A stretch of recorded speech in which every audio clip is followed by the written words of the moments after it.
আসসালামু আলাইকুম রহমতুল্লাহি ওয়া বারাকাতুহু। আলহামদুলিল্লাহ, সৌদি আরবের বিখ্যাত একটি শহর মক্কাতুল মুকাররমায় আছি। আলহামদুলিল্লাহ, রাত্র এখন অনেক বাজে। যাই হোক, আমরা ছোটো ছোটো মানুষ, দেশে যারা বাংলাদেশে ওয়াজ মাহফিল করেন তাদের তো অনেক আগে প্রোগ্রাম রাখা থাকে।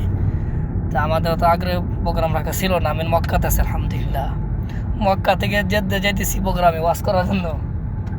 সাথে অনেক স্নেহ ছোটো ভাই আছে, প্রিয় শায়েক আছে আমার সাথে। আলহামদুলিল্লাহ, আরও ভাই আছে। তো কথাটা এই জন্য বলি, আমরা তো থাকি প্রবাসে, যারা দেশে থাকেন তারা তো দেশের ভাবে বুঝেন। দেশ থেকে চলে আসি এমন না যে প্রোগ্রাম বন্ধ আছে। আলহামদুলিল্লাহ, দিনের কাজ সারা পৃথিবী জুড়ে অব্যাহত থাকবে ইনশাআল্লাহ। কুল সিরু ফিল আরদি ফানজুরু কাইফা কানা আকিবাতুল মুকাজ্জিবিন। যাই হোক, বিচারণ করাটা ভালো। আর নসিহা আর দিন ও নসিহা, নসিহাত করলে এটা মানুষের ফায়দা হয়, মুফিদ। আর একটা বিষয় হচ্ছিল, ভ্রমণ তো করি, যারা আমাকে চেনা যান, প্রচুর পরিমাণ সফর করা হয়।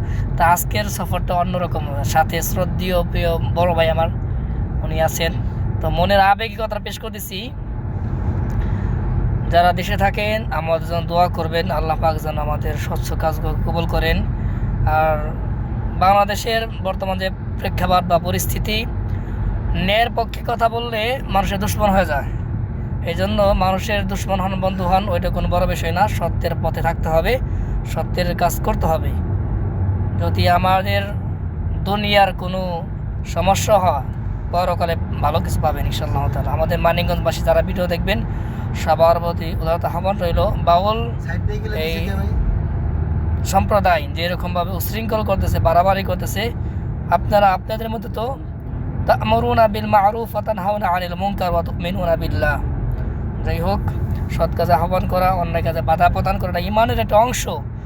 যারা অন্যায়কে বাধা প্রদান করেছেন তাদের প্রতি ধন্যবাদ জানাই, সেলুট জানাই।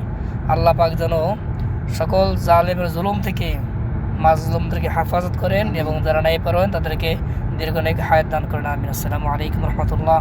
আজকে আমাদের প্রোগ্রাম জেদ্দাতে ইনশাআল্লাহ তাআলা। আমাদের বাংলাদেশি অনেক বাইরে ওখানে আছেন, তাদের আহ্বান আমরা যাচ্ছি। আসসালামু আলাইকুম। আজ ছিল 29/11/2025।